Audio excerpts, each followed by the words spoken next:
last year's late summer honey from Wainsgate or Wainsgate Chapel, which is about 900 feet above Hebden Bridge. So it's West Yorkshire, so it's going to have all sorts of things Straight in it. up. Straight up. Might be even a bit of hint of heather, but rose bay, willow herb, stuff like that. So give that a go. I'm going to watch you do it first. So I was like, how do you taste honey? You take a little bit on the end of thy spoon. It's raw Quick and twist. filtered. Wow, sounds fancy.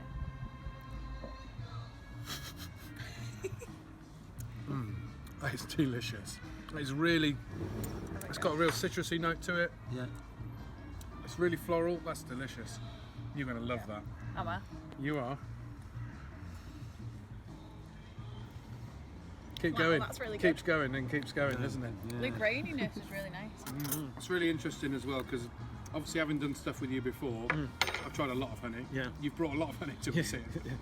Some really deep, dark, full of toffee. This is really light and really kind of almost refreshing in a ridiculous way when it's full of sugar, but it's just really light and easy going. That's so And good. you get the complexity from it way more than you do some of the heavy ones. From Oldham stretching up to literally to the Lancashire Yorkshire border in the Pennines. So this is the Pennines Yorkshire side, Pennines Lancashire side. Okay. So it's still moorland primarily. Yeah, and this is this year's honey, so it's a spring honey. Ladies and gentlemen, take your tools. Thank you. Somebody is very interested. Okay, yeah, right. That's how you do it, Josh. Well, no, no. Oh wow, that's almost a bit of lavender in there, almost. Yeah. Oh wow, that's really different. Yeah, you like said, yes, the lavender, the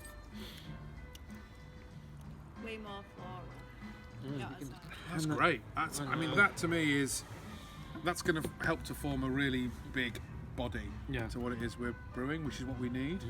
And that, I suspect, will add a very, very slight kind of floral note to it and a nice citrusy zing in the background. The key is to, obviously the thing with honey is that it's pure sugar almost, and as a result a lot of that can get driven off through fermentation. So we've got to find the right moment to add it to the beer so that we don't lose some of the flavour of the honey. And that is a challenge. Try it after now. I tried that now to like drink the beer after and be like, Some of that come where through. is that in there? Yeah. Excellent. It's That will really make a tasty. fabulous addition to our Peterloo Porter, right. which is actually going to be called Rise like lions. Rise Like Lions. Rise like lions. What else are you putting in it? Chipotle chili, Oh yeah, vanilla, and cocoa nibs. that's gonna be really good. So some of that sweetness needs to come through, Spicy. but it needs to be relatively full-bodied porter, quite luxurious in terms of flavour and taste. It's a commemorative beer, but at the same time it's a celebratory beer. Yeah, I remember you talking about it. When's it going to be available? Well, it's in time for the... It's like you've scripted this. No, because I want to drink it already. It's in time for the Peterloo anniversary, which is the 16th of August, I think. Okay. So be ready for that. We're brewing it next week. To be honest, a lot of that flavour will be added late, so that we don't drive it all off in the boil and lose the intensity. It's important that if you're going to put good things into beer, you don't waste it by boiling the hell out of it and losing it. You've got to be really careful as how you add it. But this, of course, it's got all kinds of wild things in it. It's not been pasteurised. So equally, we've got to be careful not to add something dangerous to that beer, or it'll over ferment and explode all over people's faces. We're not going to do that. No, that would be the wrong thing to do.